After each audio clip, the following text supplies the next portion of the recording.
Supir bus wisata yang mengalami kecelakaan di Desa Git-Git kemarin dijemput polisi di RSUD Buleleng untuk dilakukan pemeriksaan.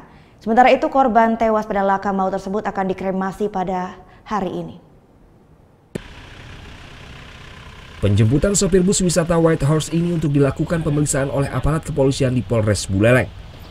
Meskipun masih mengalami luka di bagian kaki, sopir bus asal Semarang ini langsung diperiksa untuk melengkapi berkas kecelakaan yang dialami hingga menewaskan satu orang tersebut.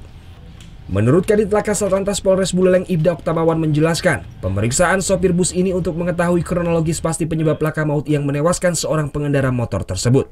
Hari ini supirnya kita jemput, kita akan lakukan pemeriksaan dan pengamanan di Polres Buleleng. Artinya ditahan, udah penetapan tersangka atau belum?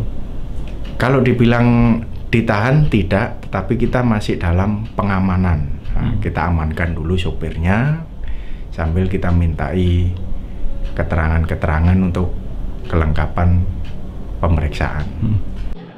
Sementara itu suasana duka menyelimuti keluarga korban tewas laka maut di jalur Singaraja Denpasar, yakni Komang Darmiasih. Jenazah korban Komang Darmiasih rencananya akan dilakukan kremasi pada Selasa siang di Desa Sang Ayak, Dencarik.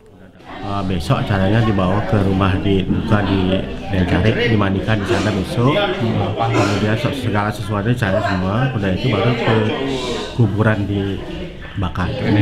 Iya, Dencarik. Kemarin kondisinya dari keterangan dokter, luka yang paling parah di mana sih, Pak? Di sini ada luka. Di sini jarit yang lama jarit. Di sini kan patah juga robek, jarit juga semua. Sebelumnya peristiwa laka lantas kembali terjadi di jalur Singaraja Denpasar pada Minggu sore.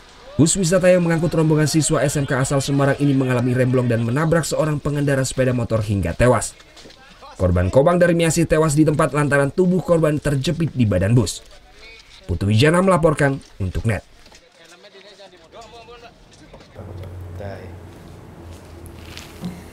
Udah selesai kan nontonnya? Nah, jadi jangan lupa buat like, komen, dan subscribe ya.